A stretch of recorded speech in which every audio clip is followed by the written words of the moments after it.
이게 전투기도 이제 뜰 때 이제 많이 시끄럽고 이제 착륙할 때 별로 아닌 것 같더라고요. 네. 어쨌든 알겠습니다. 소음 피해 어쨌든 이런 것도 객관적으로 우리가 검증을 한번 해봐야 될 것 같아요. 예, 지금 여기서 오늘 결판될 건 아니니까.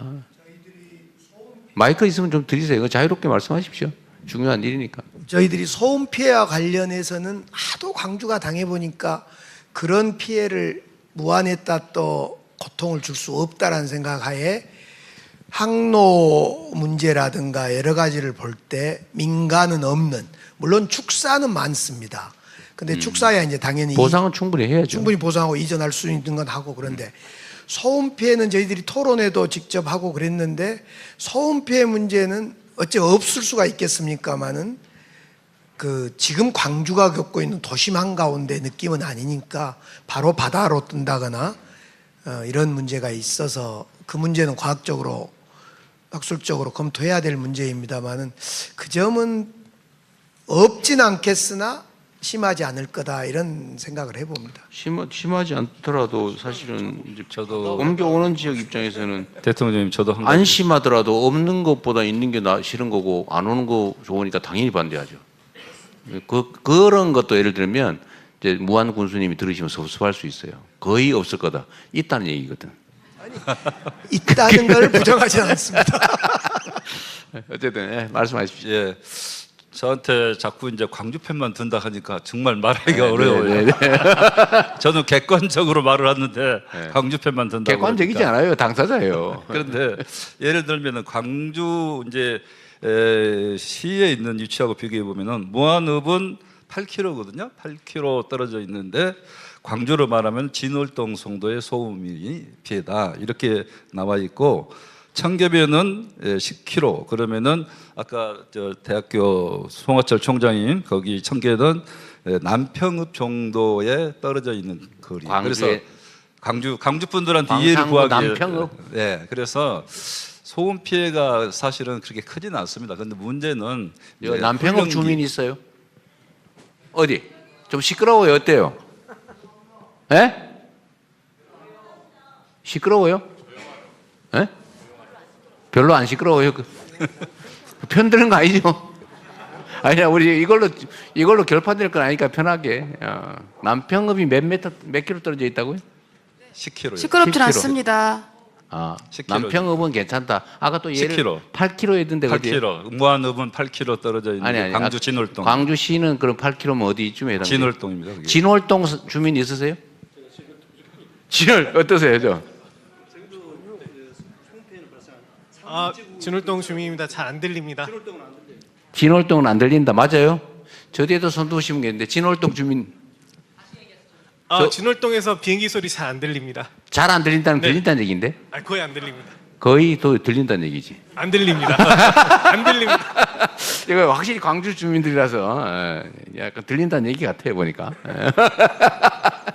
저 뒤에 아까 진월동은 어떠세요? 진월동도 동해 거리에 따라 다르겠죠. 좀 어떠세요? 산이 있기 때문에 진월동은 산이 있기 때문에 지금 저는 제가 진월동 주민인데요.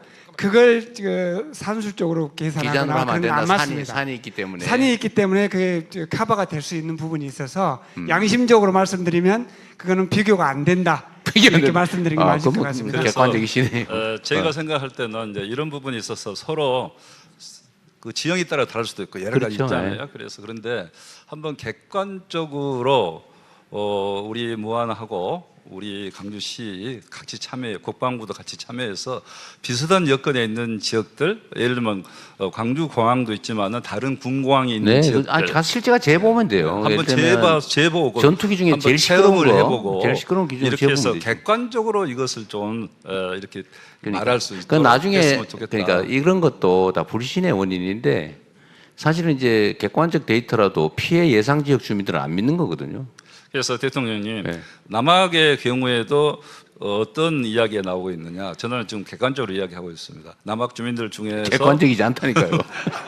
남학에도 소음 피해가 있어서 아파트 가격이 떨어진다 이렇게 이야기하고 있기 때문에 이제 이런 부분이 상당히 반대에 여러 가지 그 빌미가 되고 네. 있는데 저는 이런 부분은 객관성에 의해서는 우리가 검증해 볼 필요가 있다. 그렇죠. 네, 이렇게 생각하는 거죠. 그러니까 그런 것들은 사실은 그런 장난 같은 얘기들이 있는데 서울역 동그랗게 되는 그 돔 있잖아요. 돔 중간에 무슨 그림이 있는지 아세요? 태극기다, 무궁화다. 어떤 거 맞습니까? 모르죠? 근데 그거 가지고 맨날 싸운대. 태극기다, 무궁화다. 진짜 뭔가요? 아무도 모르지. 가서 보지 않은 사람은. 가보면 돼요. 그러니까 논쟁할 필요 없이 그런 거는. 자, 많이 정리가 된 것 같아요. 자, 뭐 저는 대체적인 입장은 제가 확인을 했고, 또 여러분이 원하시는 것은 이제 불신이라고 하는 게 있으니까 저는 이제 국가 단위에서 제가 책임을 지는 게 맞다고 생각해요. 그래서 정부에서 이걸 주관을 좀 하도록 하겠습니다. 아까 전남에서 제안해 주신 대로, 그러니까 전남, 광주, 당사자인 무안, 그리고 국방부, 또 아까 기재부가 해야 된다 그랬어요? 재정 지원 문제 때문에 제가 지원한다고 했으니까 해야 되겠지요. 그럼 기재부까지 해서 그 대통령실에서 TF팀을 만들고요. 최대한 빨리 속도 있게 실제 조사도 좀 하고 이 주민들도 좀 참여시키든지 외부 전문가도 좀 하고 해가지고 TF팀을 만들도록 하시고요. 대통령 국토부도 민간공항 문제도 같이 결정. 그리고 국토부도 같이 하라고 하시죠. 국토부까지 그러면 육자 TF를 구성하고 이걸 대통령실에 누가 관할을 해야지 이걸? 어느? 김용범 실장 저기는 경제 쪽 담당이라 되게 바쁠 텐데. 어쨌든 그 나중에 안보실도 잘 안 어울리는데. 어쨌든 그 나중에 논의해서 가장 효율적이고 빠른 집행력을 갖도록 하도록 하고 TF팀을 만들고 정부에서 하여튼 쟁점은 대충 나온 거예요. 이 피해가 어느 정도냐, 어느 지역 지역에 피해를 입냐, 그리고 광주가 지원하겠다고 하는데 제가 보기엔 1조 원은 사실은 안 남을 것 같은데 보니까 그러니까 자꾸 안 믿는 거예요. 내가 보니까. 그러니까 무안에 실현 가능한 지원, 광주의 지원 방안. 그리고 사실 전남도 입장에서도요. 무안에 해당 지역은 피해를 입지만 전남 입장에서는 중요한 국가 시설을 유치하는 효과가 있잖아요. 전남도 조금 책임지세요.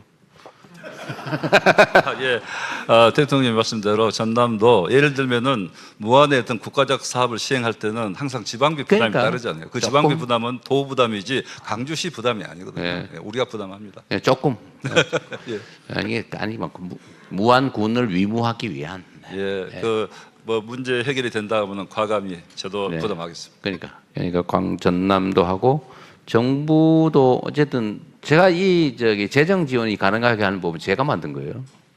제가 이게 대구 공항 문제도 있고 이게 도저히 해결이 안 될 것 같아서 정부가 지원을 좀 해야 좀 가능성이 열리겠더라고요. 그래서 제가 지시해서 만든 입법인데 어쨌든 정부가 재정 부담을 일부 하는 것도 넣어서 그걸 하고요.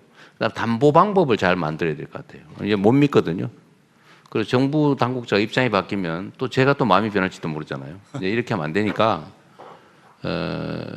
SPC 구성할 때 그 우선 처분 이익 취득권을 무안군이 갖는 걸로 이렇게 하면 되죠. 원래 그렇게 하는 거예요. 이걸 제가 SPC 전문이잖아요. 대장동. 내가 뭘 해먹는 전문이 아니고. 예? 그래서 거기는 처분 권한을 그쪽이 우선권을 갖는 걸로 뭐 이런 식으로 설계하면 돼요. 그렇게 하고 최대한 속도를 좀 내서 시행하는 걸로 그렇게 합시다. 일단 요거까지 오늘 요 문제는 요렇게까지 정리하고 넘어가죠. 네.